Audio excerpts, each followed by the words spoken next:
l'actualité. Alors oui, donc l'UPAC, écoute, ils ont jugé que c'était suffisamment sérieux pour faire une vraie enquête sur le Parti libéral du Québec. Selon ce qu'ont appris nos collègues du bureau d'enquête, c'est qu'on a passé l'étape de validation. Au départ, pour tout corps policier, particulièrement l'UPAC, on s'en va voir si les premiers renseignements qui sont obtenus nous laissent penser que oui ou non, il y a bel et bien matière à infraction criminelle là, dans cette histoire-là. Ils ont donc jugé que oui, en déclenchant donc officiellement une enquête criminelle sur le fling-flang, comme on l'appelle maintenant, de ce qui s'est passé dans la campagne à la chefferie de Pablo Rodriguez au PLQ. Par contre, à partir de ce moment-là, ça devient silence radio du côté de l'UPAC. Pour pas corrompre l'enquête, pour pas nuire au travail des enquêteurs, ils ne diront plus rien. Et là, Pablo Rodriguez, lui, a été le premier à aller écrire tout de suite là, sur X en disant qu'il est important d'aller au bout des choses, qu'il est le premier à vouloir qu'il y ait cette enquête sur le Parti libéral et qu'il est prêt à pleinement collaborer. Le problème, c'est que pendant ce temps-là, ça grenouille du côté de son parti. Farfouille. Exact. Il y a des militants. On peut penser entre autres à Alexandre Tremblay-Michaud, qui est l'ex-président de l'Association libérale, lui, d'Outremont, là, qui dit c'est parce qu'il devrait être suspendu de son poste en attendant que l'enquête se fasse et même il devrait démissionner en disant tout ce qui se dit en ce moment au Parti libéral, ça vise pas nécessairement le parti lui-même, mais la campagne à la chefferie de Pablo Rodriguez en disant lui devrait s'en aller pour laisser la place à quelqu'un d'autre.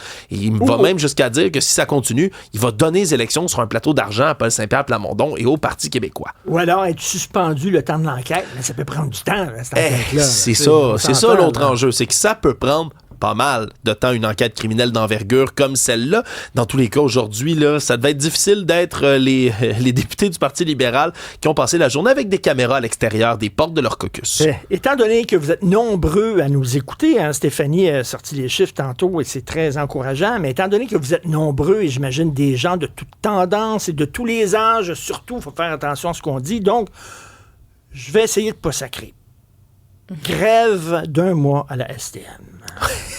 C'est celle qui avait été comme pas mal annoncée. Elle a été autorisée officiellement par le tribunal administratif du travail. C'est la 4e grève des employés d'entretien de la STM. Celle-là va se tenir du 11 décembre, donc demain, jusqu'au 11 janvier là, 2026, donc dès l'an prochain. Et on avait dit au départ, tu t'en souviendras, Richard, que ça allait pas affecter la clientèle. On avait dit non, inquiétez-vous pas, c'est une grève des heures supplémentaires. Oui.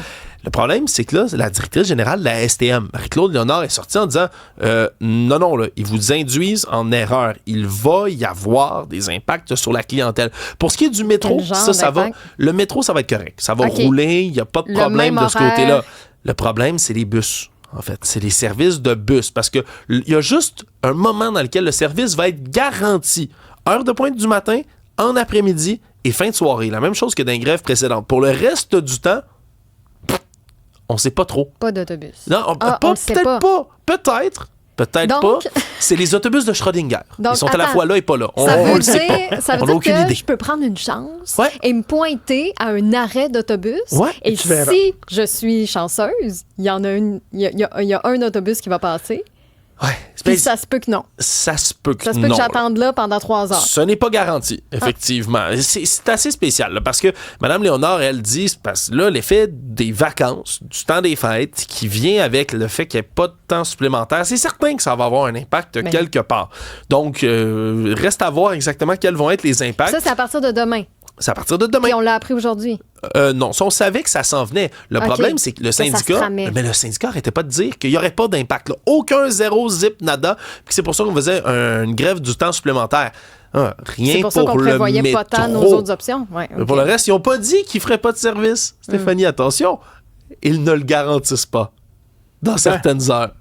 C'est joué avec les mots, là, sincèrement. Fait que oui, il risque d'y avoir pas mal de bordel dans les rues de Montréal, là, surtout avec tout ce qui s'en vient niveau météo. Là, Stéphanie va être contente. 20 cm de neige. Fais-nous donc un petit bulletin météo, Alexandre. Bulletin spécial. Météo, oui.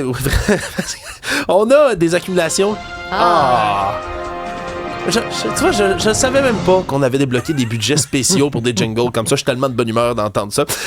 10 à 20 cm de neige qui vont tomber là, sur divers secteurs au Québec. Pour ce qui est de Montréal, là, on commence avec un 5 à 10 cm là, en ce moment. Là, donc, d'ici ce soir, si vous avez regardé par la fenêtre, vous l'avez constaté.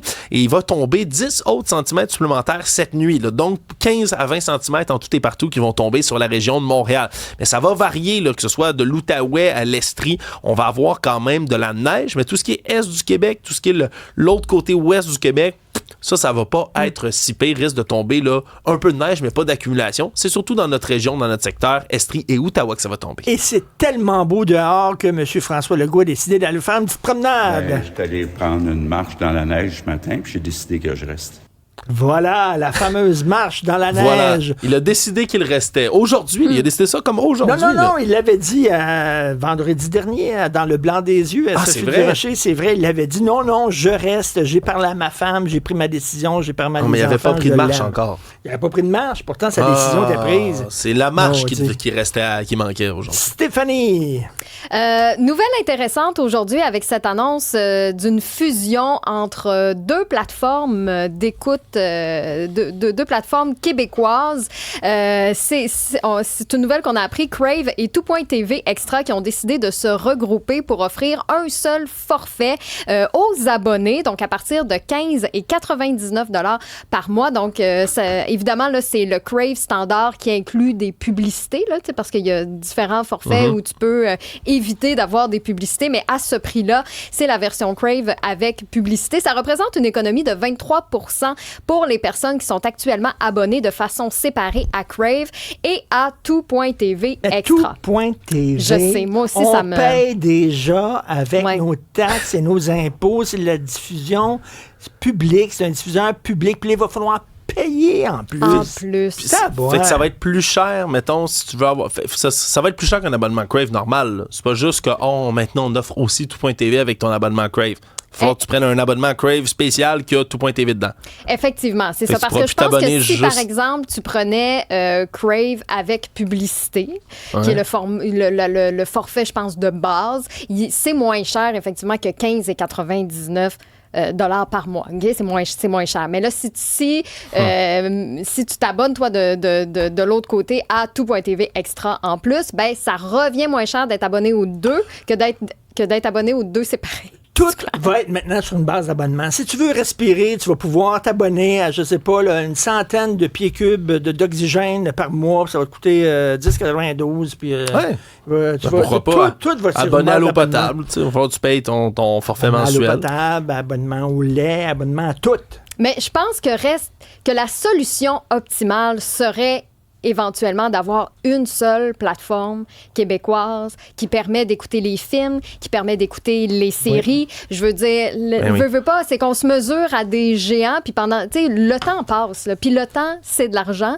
Fait que tant et aussi longtemps qu'on ne priorise pas peut-être une plateforme comme ça qui va permettre de redistribuer aussi l'argent qu'on fait pour continuer de garnir, veux pas, cette plateforme-là avec des nouveaux films, avec des nouvelles séries. Mais reste que, je sais pas si vous vous en souvenez, mais en septembre dernier, le groupe de travail sur l'avenir de l'audiovisuel qui avait été mis en place par le ministre de la Culture, Mathieu Lacombe, avait dit qu'une fusion de toutes les plateformes locales n'était pas recommandée. Okay. Mais en même temps, je veux dire, c'est que si on reste séparés, chacun de notre bord, c'est comme impossible de faire face à ces plateformes-là. Je veux dire, Netflix domine au Québec. 54 % d'abonnés en 2024. Prime Video, c'est 41 % d'abonnés. Disney+, 24 %, alors que, tu sais, si on compare avec Crave qui est à 17, Illico 15 %, Tout.tv Extra 10 %, comment on veut concurrencer? Comme disent les Anglais, United we stand, divided we fall. Alors, unis, nous sommes debout, divisés, nous tombons. Pour d'autres nouvelles genres, allez sur notre site